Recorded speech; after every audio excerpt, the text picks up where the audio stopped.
Hello and welcome. You're watching Global Lens on News9 Live with me, Neha Khanna. As always, we have a packed show for you with all the top news stories from around the globe. Let's get started with our big focus. The FBI says it is investigating what appears to be a second assassination attempt on former US President Donald Trump, this time at his Florida golf club. Trump is safe and wasn't harmed in the incident. The Secret Service had spotted a rifle barrel sticking out of a fence, and agents fired at a man who was in the bushes along the perimeter, according to the Palm Beach County Sheriff. The suspect fled in a car and was arrested after being stopped on the highway. The suspect was 300 to 500 yards away from Trump, who was playing golf at the time. Law enforcement found an AK-47 style rifle, a GoPro camera and backpacks where the suspect was positioned. When Secret Service agents opened fire, the suspect reportedly bolted out of the shrubbery he was hiding in and escaped in a black car. Authorities were able to track down the car after witnesses helped the police identify it. The man arrested is 58 years old, Ryan Wesley Routh, who owns a small construction company in Hawaii. Routh had criticized Trump on social media and is a staunch supporter of Ukraine. The US police are now investigating the background of the gunman. He reportedly tried to recruit foreign fighters to join Ukraine's war effort and had been to Kiev. Trump reassured his supporters he was safe and well and nothing will show me down, he said, as he called for financial support for the presidential campaign.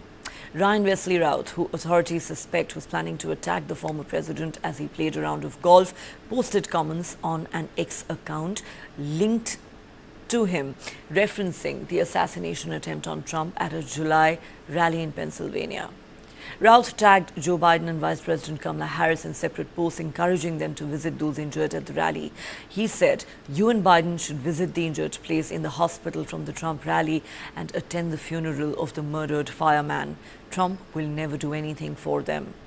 In an April post on X, tagging President Biden's presidential account, Routh wrote that Biden's campaign should be called something like KDAF, Keep America Democratic and Free.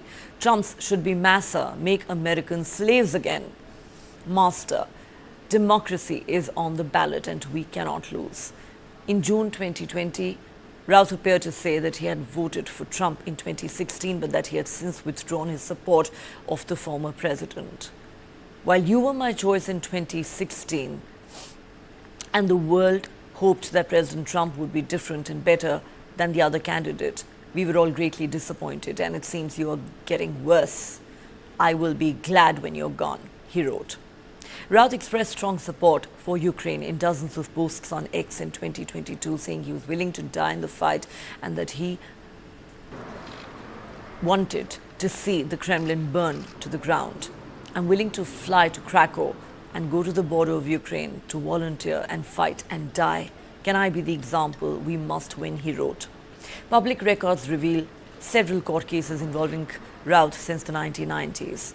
What the FBI has termed an assassination attempt has happened just 2 months after Trump survived a shooting in Pennsylvania while addressing a rally. The would-be assassin back then fired a bullet from a sniper from a distance which grazed the former US president's ear. The suspect was then shot dead by authorities. Many former Secret Service agents are now saying US authorities need to review the types of protection presidential candidates get. It's the 10th time in American history, they say, adding democracy is being endangered because of conspiracy theories or one side believing one thing and the other side believing the other. The government is going to have to rein these all in. A close friend of Donald Trump and journalist and businessman Chris Ruddy has told the media he wasn't surprised by the latest apparent assassination attempt. He said, "I think the president remains in a dangerous situation. There are a lot of people who don't like him in this country." While the FBI has launched an investigation into the apparent assassination attempt, the state of Florida has launched its own probe, according to the governor. Donald Trump, in his first statement following the apparent attempt on his life, promised that nothing would slow him down or make him surrender. The response fits into a campaign that has often argued that the former president has become a target of persecution and attack because he speaks out for the forgotten Americans. His words after his first near assassination in July, fight, fight, fight, became a rallying cry for his supporters. They're not coming after me, they're coming after you, Trump likes to say. I'm just standing in the way. After decades without political violence directed at a major party presidential candidate, the US has now experienced two major incidents in the space of 2 months, with former President Donald Trump the target on both the occasions. Americans have had to adjust to new normals in politics on a seemingly regular basis in the last few years. The national discourse has coarsened, partisan divisions have sharpened and become more entrenched, and the standards for candidate behavior have eroded. Given the national epidemic of gun violence, these kind of attacks are perhaps another inevitable new normal, but it is still shocking nonetheless. Vice President Kamala Harris has said in a statement, violence has no place in America. Details of the apparent assassination attempt, the identity and motivation of the assailant in particular, will ultimately determine the impact this has on American politics. But for the moment, it seems like this kind of violence is increasingly part of today's America. Sunday's drama may be shocking, but with just over 7 weeks remaining in the presidential campaign, there seems certain to be more twists to come. Twice within 2 months, America has narrowly avoided the tragedy of seeing a major political figure assassinated during an election season, and the toxic forces that such an outrage could unleash in a country racked by visceral partisan divides. That such incidents happen at all speak to the undercurrent of violence that is a constant shadow over American politics, one that is exacerbated by the easy availability of guns. Both nominees now address outdoor crowds from behind bulletproof screens. There will now be fresh fears that a tempestuous period running up to election day could take the country further down a dark road. After decades without an assassination attempt against a high-level executive branch official, a haunting reality has now revived this year. The second apparent assassination attempt on Trump comes against the backdrop of a turbulent campaign that has defied convention and predictions. For the first time since 1968, a sitting president folded his re-election campaign within months of the election, reluctantly making way for his vice president, who has a chance to become the first black woman and South Asian commander-in-chief. The Republican nominee is a convicted felon who's facing multiple criminal charges over his unprecedented attempt to stay in power after losing the last election. If he's returned to the White House, Trump would be only the second president who lost re-election to win a non-consecutive second term. Former U.S. President Donald Trump is safe after shots were fired at his golf course in West Palm Beach, Florida, in what the FBI says was another assassination attempt. Officials say Secret Service agents spotted a rifle barrel poking out of the bushes as they were clearing holes on the course ahead of Trump, then fired on a gunman near the property line, only a few hundred yards from where the former president was playing.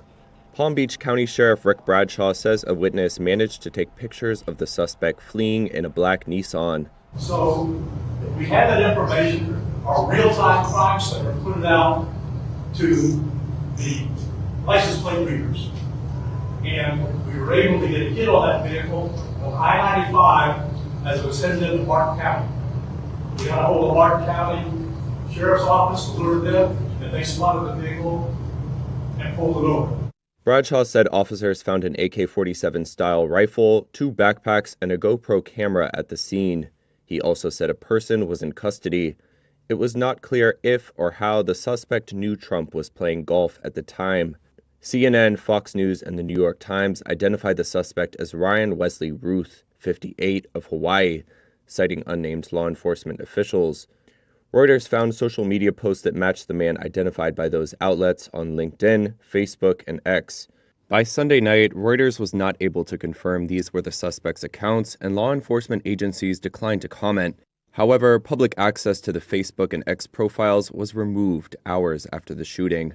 The 3 accounts bearing Ruth's name suggest he was an avid supporter of Ukraine in its war against Russia. In several of the posts, he appeared to be trying to help recruit soldiers for Ukraine's war effort. Trump sent an email after the incident to supporters, seen by Reuters, saying that he was safe. The former president was injured in July by an earlier assassination attempt in Pennsylvania, raising questions about protection for candidates just months ahead of the November 5th election. The first shooting of a U.S. president or major party presidential candidate in more than 4 decades was a glaring security lapse that forced Kimberly Cheadle to resign as Secret Service director under bipartisan congressional pressure. Okay, let's go across to our panel of experts. Joining me on Global Lens tonight is Lisa Curtis. She's the Director of Indo-Pacific Security at the Center for a New American Security. She is also significantly a former Deputy Assistant to former President Donald Trump. She joins us live from Washington, D.C. Welcome back to Global Lens, Lisa. Great to have you with us, as always. Also joining us on the show is Professor Scott Lucas. He's a Professor of International Politics at the Clinton Institute at University College of Dublin. He joins us live from Ireland. A warm welcome to both my guests. Lisa Curtis, if I could begin with you. To even call the turn of events that we've seen in American politics in the last 2 months shocking would be a gross understatement. It's not as if Americans are unfamiliar with political violence. But fact of the matter is that even though this country is more polarized today than perhaps it has been in decades, it still comes as an absolute shocker, the kind of resurgence in political violence that we've seen in recent times, to alleged assassination attempts on former President Donald Trump.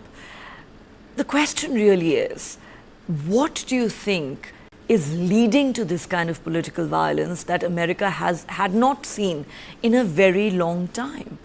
And are things going to get much worse in the run-up to Election Day, in your view? Well, thank you. Look, it is shocking. I can't think of a different word to call it, that here in the United States of America, there has been a second assassination attempt against one of the presidential candidates. The United States must be able to carry out the democratic process free of violence. So it's absolutely critical that the U.S. is able to protect both presidential candidates as they are out campaigning, meeting with crowds, carrying on their lives in this case. So I think one of the issues that needs to be looked at is whether there are enough resources, whether the Secret Service has allocated enough resources to protecting both presidential candidates. And I know that traditionally, of course, the president, the actual president of the United States, receives the most Secret Service resources, which is the correct thing. But I think given the fact that we've had now 2 assassination attempts against one of the presidential candidates, the Secret Service must look at whether there is a need for more resources to be placed on both presidential candidates in this case. So this is really a devastating time for the United States. I'm embarrassed that this is happening in our peaceful democratic process. You asked what is leading to this. I don't think anybody knows. I think in both of these cases, we will see that mental health issues are playing a role in both of these attempts. Certainly, everybody needs to introspect and look at their own political rhetoric and whether or not that is contributing to this overall sense of, anything goes, people resulting to violence, resorting to violence. Every candidate has to look at their rhetoric, make sure it is appropriate and is not fueling this sense that the peaceful democratic process is under threat here in the United States. Unfortunately, it is this anything goes environment that seems to be prevailing at the moment, Lisa, and that should be a cause of concern for every American citizen who values the country's democracy. Let me ask you this question. Of course, the 2 assassination attempts on Donald Trump are absolutely terrible and condemnable. But then, in the midst of all of this, you have Elon Musk, the owner of social media platform X, who Donald Trump has said he would induct into his cabinet if re-elected to the White House. Elon Musk goes ahead and says on his own platform, how come no one is even trying to assassinate Biden or Harris? Now, if this is not incitement to violence against another presidential candidate and the serving president of the United States of America, I don't know what is. What do you make of it? Well, you're absolutely right. That was a completely irresponsible comment by Elon Musk. And it's comments like that that will only fuel this environment, like you said, of anything goes and resorting to violence. So I think, every person needs to look at their rhetoric, how they are talking, how they are speaking, to ensure they're not contributing to this violent this violence and this polarization, unfortunately, that we see.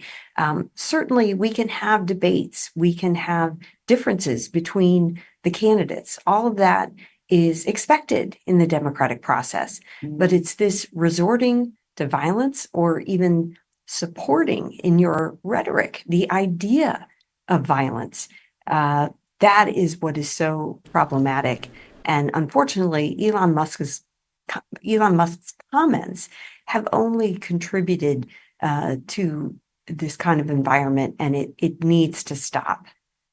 It certainly needs to stop. Well, subsequently, he did delete that post, but only after facing a severe backlash on the social media. Let me take this to Professor Scott Lucas. Professor Lucas, how are you viewing these developments in the United States? Yes, this country is more polarized today than ever before.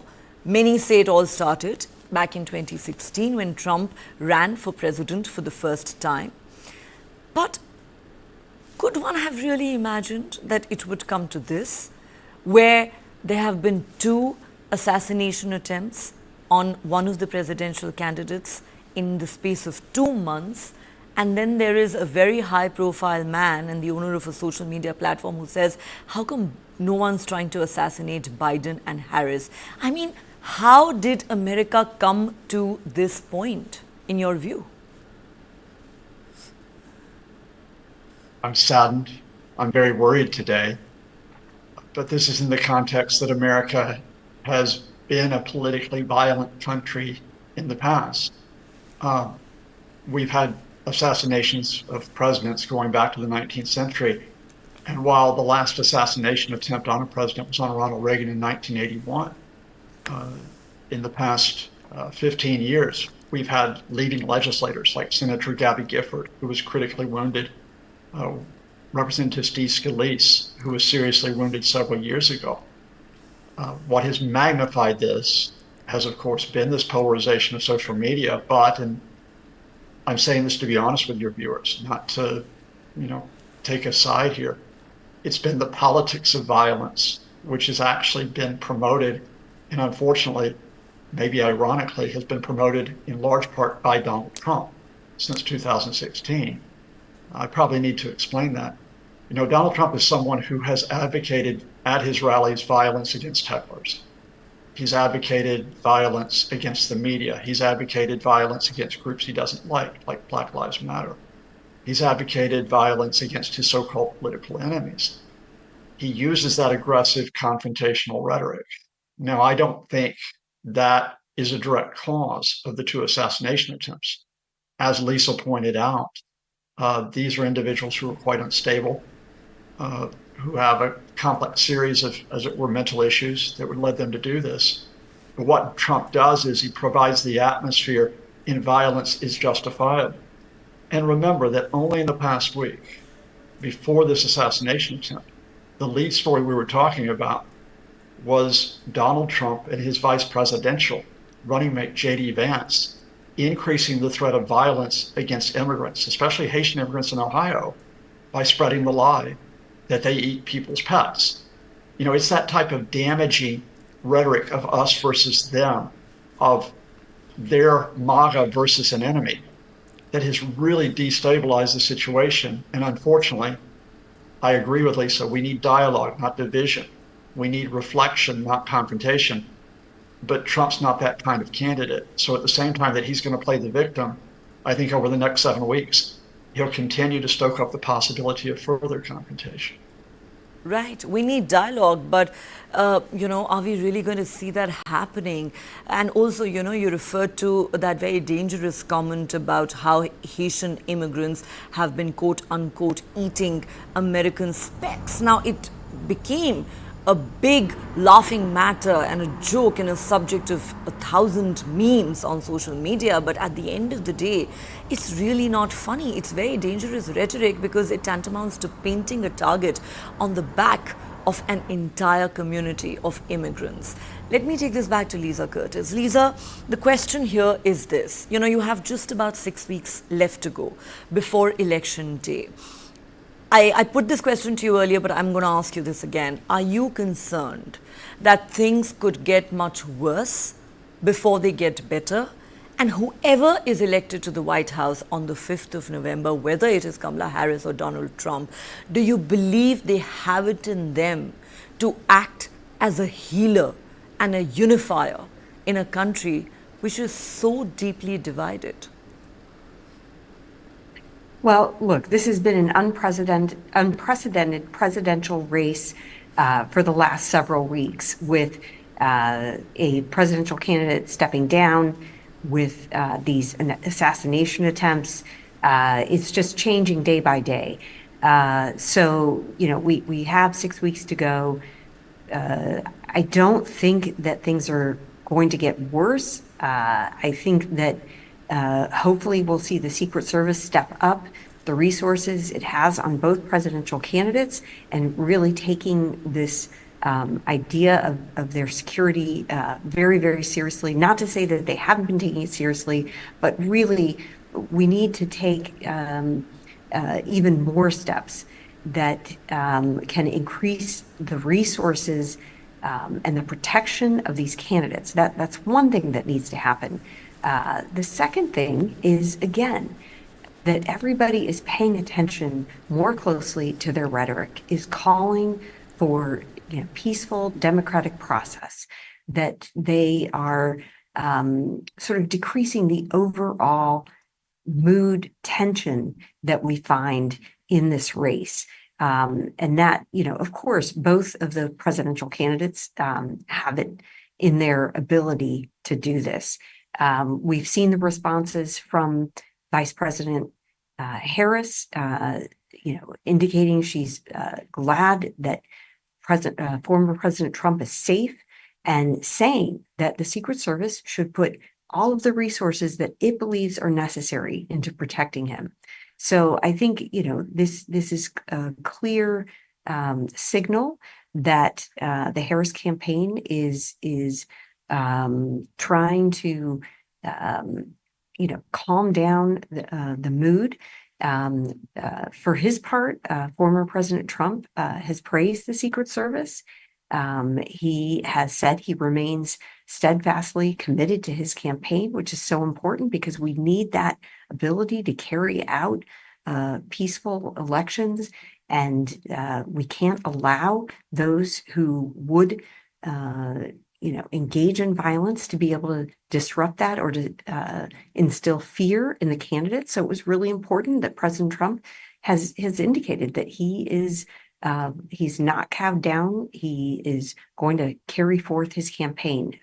Those were both important signals that we've heard from both campaigns. And look, I'm glad that the previous speaker mentioned that we've had cases of violence in the past. Even though this is shocking, 2 assassination attempts, he points out the cases of Gabby Gifford, Steve Scalise. Let's not forget the husband of Nancy Pelosi, which also suffered a horrendous attack last year. So unfortunately, the violence in politics is starting to mix in the United States. And I think this is extremely dangerous.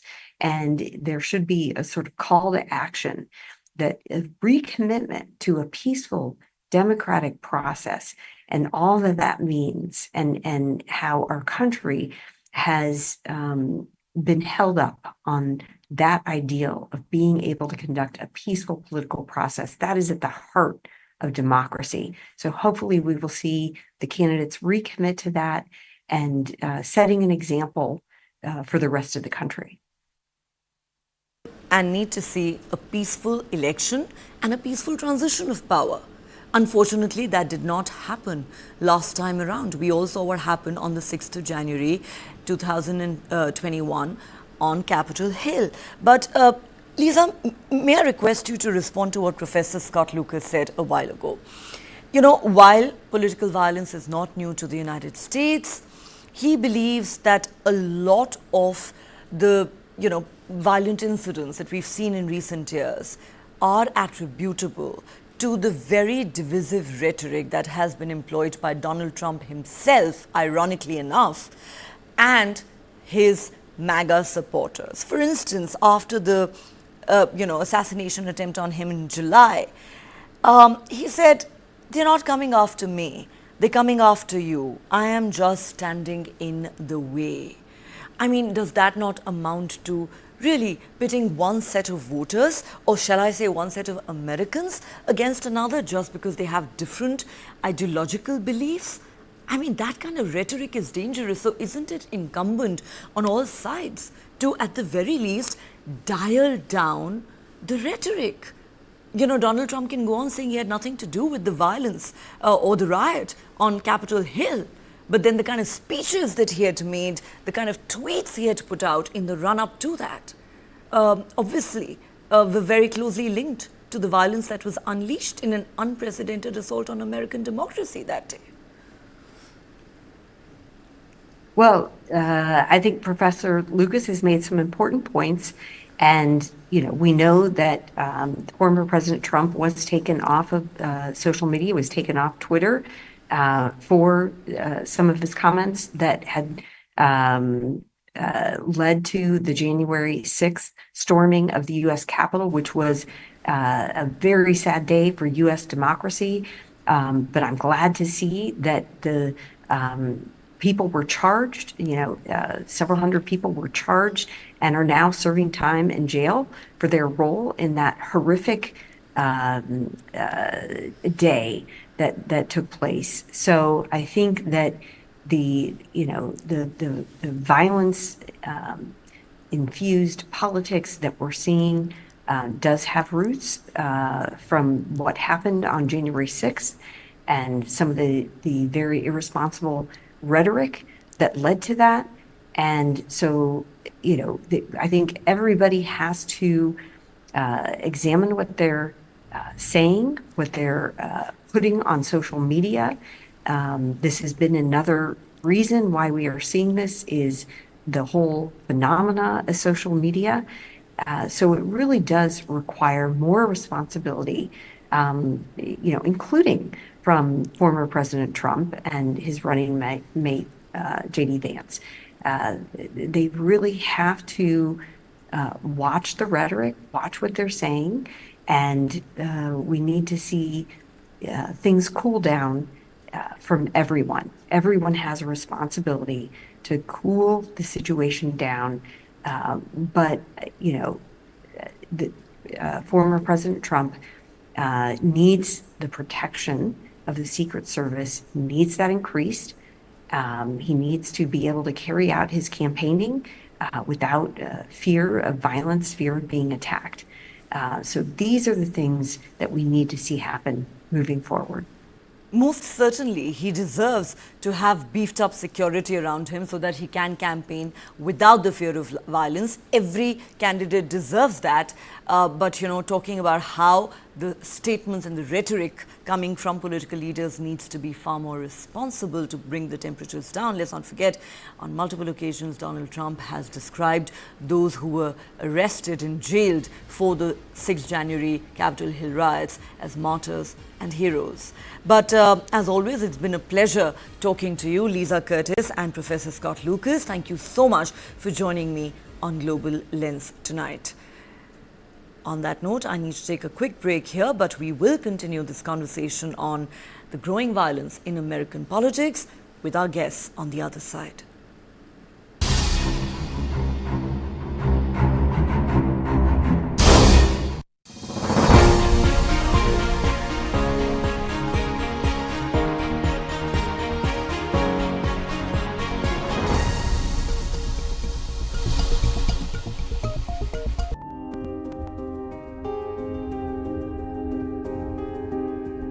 It's said that out of 7 diamonds across the world, 5 are cut and polished in India. Don't forget, US is the largest consumer of, polished diamonds and the diamond jewelry. And that has taken a big beating for multiple reasons, but largely because of the consumer spending going down on these items. And that's essentially what has hit the diamond industry. We are at a brim where you see not just one, but multiple very strong global brands coming out of India. And we will make a global mark, and I'm convinced about that.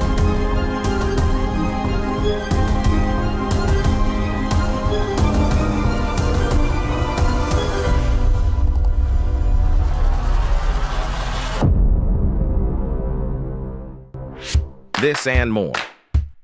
Streaming on News9 plus news is now content. Subscribe and get free vouchers. Fast. My God, isn't she your daughter? Yes. She's playing football. This is boys' game. Make her study. If she doesn't get a good job, she will get a good match. Will you win the world by playing football? Yes, auntie. My daughter will win the world by playing football. Let's go to Germany. World's largest football talent hunt, News9 Indian Tigers and Tigresses. In association with DFB Pokal, Bundesliga, BVB and India Football Center. Train and play matches in Europe. Register now and fly to Germany. IndianTigersandTigresses.com.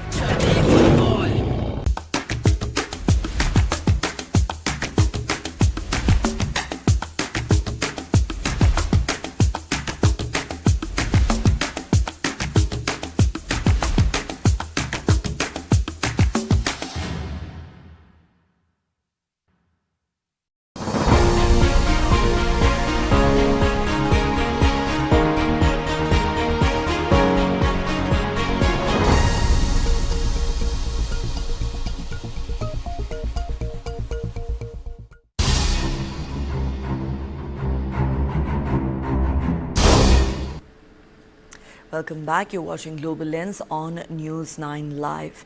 And our big focus tonight is what's happened in the United States of America. The FBI says it's investigating what appears to be a second assassination attempt on former US President Donald Trump, this time at his Florida golf club. Trump is safe and wasn't harmed in the incident. The Secret Service had spotted a rifle barrel sticking out of a fence, and agents fired at a man who was in the bushes along the perimeter, according to the Palm Beach County Sheriff. The suspect fled in a car and was arrested after being stopped on the highway. The suspect was 300 to 500 yards away from Trump, who was playing golf at the time. Law enforcement found an AK-47 style rifle, a GoPro camera and backpacks where the suspect was positioned. When Secret Service agents opened fire, the suspect reportedly bolted out of the shrubbery that he was hiding in and escaped in a black car. Authorities were able to track down the car after witnesses helped the police identify it.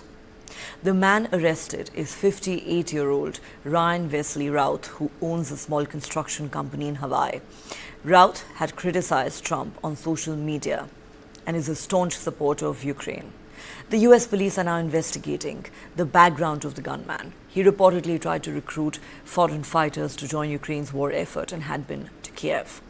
Trump reassured his supporters he was safe and well, and nothing will slow me down, he said, as he called for financial support for his presidential campaign.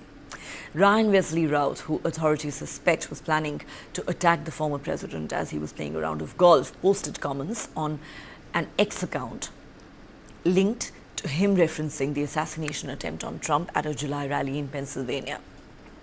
Routh tagged Joe Biden and Vice President Kamala Harris in separate posts, encouraging them to visit those injured at the rally. You and Biden should visit the injured people in the hospital from the Trump rally and attend the funeral of the murdered fireman. Trump will never do anything for them. In fact, Routh had once voted for Donald Trump back in 2016. But since then, he had withdrawn his support to the president and turned against him. All right, what do these developments really mean? To discuss that, we're now joined on Global Lens by Ambassador Yogesh Gupta, former Indian diplomat, and we're also joined by Dr. Vineet Prakash, professor at Center for US and Latin American Studies at the Jawaharlal Nehru University. Dr. Vineet Prakash, if I could begin with you. Two apparent assassination attempts on Donald Trump in 2 months. Now, to say that the situation is alarming would perhaps be an understatement. The kind of spurt that America has seen in political violence in recent times is quite mind-boggling. Elections are still 6 weeks away, and there are fears that things could actually still get a lot worse. What do you make of what's happening in the US today? To put it in simple terms, the violence is reflective of the polarization which is taking place in US society and the kind of intolerance which has developed to the views held by others. So that is one way to look at it. And another way of looking at it would be to take a historical perspective. There has been violence in all democracies, and US is no exception. For example, Abraham Lincoln was assassinated, then later Kennedy was assassinated, and there have been attempts on lives of other presidents in the past. But probably, even another candidate was assassinated in 1968. Kennedy, the brother of John F. Kennedy, Robert Kennedy, was assassinated in 1968. So it is not unprecedented, and the US also as a democracy is not an exception when it comes to violence. For example, in our country, Mahatma Gandhi was assassinated, father of the nation. Then later, Indira Gandhi was assassinated. Same happened to her son, Rajiv Gandhi. So democracies are not strangers to violence, and one of the primary reasons why it happens is the intolerance which sometimes develops towards the views held by your opponents. So the violence which has happened in recent times in the past 2 months, which the target of which was Donald Trump. So it is reflective. It reflects the intolerance which is there in US society as of now and the polarization which is taking place. It is reflective of the polarization that's taken place. There is no doubt that the American polity and society today is more polarized than it's ever been in several decades. But Ambassador Yogesh Gupta, the kind of political violence that we're witnessing, yes, we can, go back several decades and a couple of centuries and talk about how American presidents have been assassinated in the past. But fact of the matter is that this kind of political violence targeting some very high profile politicians, including presidential candidates, this is being witnessed after a very long time in the United States. It is true that the rhetoric, especially from one side, has been particularly divisive. The society seems to be more polarized than ever before. But in your view, what has truly led to this very dangerous situation that we see unfolding in the United States today, with election day now just 6 weeks away? Well, Neha, in addition to what you have said and what the previous panelists said, I would like to add 2-3 points. One is that it is clear that the intelligence agencies are not fully able to monitor what is happening around the president, monitor the security issues relating to President Trump. And the information about former President Trump's activities, where he would go, what time he would go for the rally, what time he would play, where he would play, that is leaking out from the intelligence agencies to the other. Secondly, I think there is a very aggressive cabal, a group of people in the Democratic parties, which has suddenly become very aggressive. And not only we see this phenomena relating to repeated attempts on President Trump, but we also see a lot of signs of regime change in Pakistan, in Bangladesh, now in India, and so on. So it seems that there is some sort of a political group here which is not in favor of President Trump coming into power. That sort of a thing also appears to be there. And the third thing is that United States today, apart from the political polarization, there is a very deep economic polarization also. There are a whole lot of people who feel left out from the economic development, whose salaries have not increased, who have lost their jobs, or who are feeling alienated from the policies of the Biden administration and so on. So all these developments developments are taking a heavy toll on the political process. And it seems that the law enforcement agencies in the United States are also not able to properly monitor, what's going on, what's happening there. While the United States is always the first to raise fingers at, other countries, what is happening in other countries, it is not able to keep its own house in order. Okay, not able to keep its own house in order. Well, that is not incorrect. But Dr. Vineet Prakash, the question is, while of course Vice President Kamala Harris has said there is no place for violence in America, even after the July assassination attempt on Donald Trump, President Biden had issued a very sobering statement talking about how everyone needed to cool the temperatures down and come together.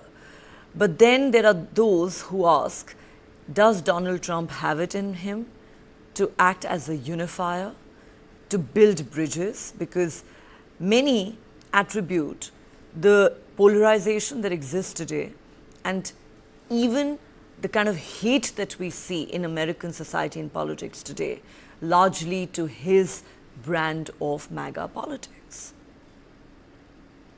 Agree. In fact, if you would look at it, Neha, the 2020 election where Biden was the candidate, Donald Trump lost out because Biden was campaigning on the platform of uniting the nation, and that resonated with the American people. So they do realize, and the people in the electorate realize that there's too much of polarization, and we need to find someone who can talk across the aisle, who can manage both sides, who can have talking terms with both sides. So that was Biden's USP into the 2020 campaign. And definitely there's a need and there's a space for that kind of politics. And probably Kamala Harris going forward would try to fill that gap as she moves forward. And in politics, in democracy, it is always, that temptation is always there to stretch things a little too far. And a good politician also knows when to stop. When the democratic structure and the political system, or the kind of stress which the political system can take, and the moment it starts to crumble, a good politician would stop stretching issues beyond that particular point. Now, when it comes to Donald Trump, it does appear doubtful whether he has a sense of that kind of understanding where he can apply some kind of self-control so that he does not end up damaging the political system as such. So definitely, when it comes to Trump, you definitely are left with that kind of doubt whether he is able to stop himself or he can apply some kind of self-control to prevent things from escalating out of hand. All right. Let's see what happens next. 6 months to go to election day. Certainly a very unwelcome turn of events in American politics. On that note, Dr. Vineet Prakash and Ambassador Yogesh Gupta, thank you so much for joining me on Global Lens tonight. Let's turn our attention now to the conflict in the Middle East. Israeli Prime Minister Benjamin Netanyahu has said Israel would inflict a heavy price on the Iran-aligned Houthis who control northern Yemen after they reached central Israel with a missile for the first time on Sunday. Houthi military spokesman Yahya Saria said the group struck with a new hypersonic ballistic missile that traveled over 2,000 kilometers in just 11.5 minutes. An Israeli military official said the missile was hit by an interceptor and fragmented in the air rather than being completely